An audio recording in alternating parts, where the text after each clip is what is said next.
శ్రీవల్లి ప్రేమ కోసం చేపల పులుసు తీసుకుని రామరాజు ఇంటికి వస్తుంది. వల్లి, నువ్వెప్పుడొచ్చావమ్మా అని రామరాజు అడిగేసరికి, ఇప్పుడే వచ్చాను మావయ్య గారు అంటుంది వల్లి. బావా, నువ్వు పెద్ద ప్రమాదం నుండి బయటపడ్డావని తెలియగానే కాసేపు నా గుండె ఆగిపోయినంత పనైంది తెలుసా బావా. నీకేం కాలేదు కదా, దెబ్బలేం తగల్లేదు కదా అని వల్లి అంటూ ఉంటే, వల్లి, చేసిన యాక్టింగ్ చాలు కానీ ఇక ఆపు అని చందు కోపంగా అంటాడు. ప్రేమ లేకపోయి ఉండుంటే పెద్దోడికి నిజంగానే చాలా పెద్ద ప్రమాదమే జరుగుండేదమ్మా. ప్రేమ దేవతలాగా పెద్దోడిని కాపాడి తన ప్రాణాల మీదకు తెచ్చుకుంది అని రామరాజు అంటూ ఉంటాడు.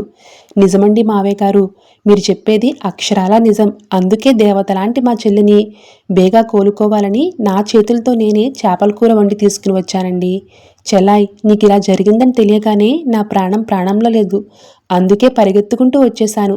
నేను దగ్గరుండి నిన్ను ఒక అమ్మలా కంటికి రెప్పలా చూసుకుంటాను, సరేనా అని వల్లి అంటూ ఉంటే, ఇక చందు కోపంగా, ప్రేమకేం పర్లేదు కానీ నువ్వు బయలుదేరు అని అంటూ ఉంటాడు. అదేంటి బావా బయలుదేరంటావు? ప్రస్తుతానికి అత్తయ్యగారు కూడా ఇంట్లో లేరు. మరి ప్రేమని ఎవరు చూసుకుంటారు?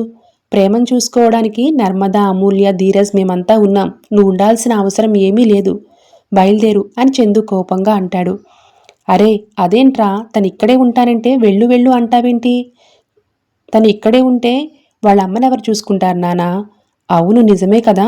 అవునమ్మ వల్లి, మర్చిపోయాను. మీ అమ్మకి ఎలా ఉంది ఇప్పుడు అని రామరాజు వల్లిని అడుగుతూ ఉంటే, మా అమ్మకేమైంది, గుండ్రాయిలాగా ఉంటేను అని వల్లి అనేసరికి అందరూ ఒక్కసారిగా షాక్ అవుతారు.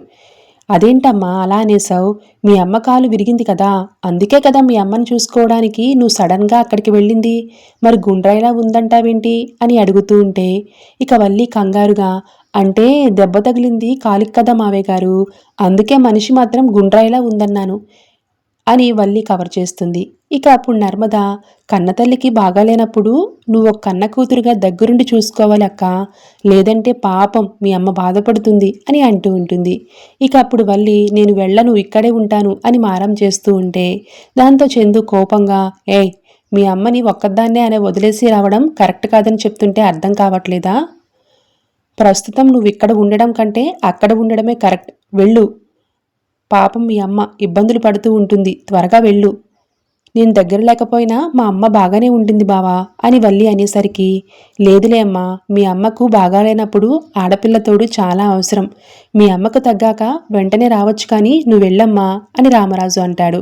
నాన్న కూడా అంతలా చెప్పిన తర్వాత ఇంకా అలా ఉంటావేంటి, బయలుదేరు అని చందు సీరియస్గా అంటూ ఉంటే, ఒరే నీకు అసలు బుద్ధుందా? ఇంత రాత్రి వేళ ఒక ఒంటరిగా ఆడపిల్లని వెళ్ళమంటావేంట్రా? దగ్గరుండి వెళ్ళి దింపేసిరా. ఇంత వయసొచ్చిన భార్యని ఎలా చూసుకోవాలో తెలియదు వెధవ అని రామరాజు లోపలికి వెళ్ళిపోతాడు.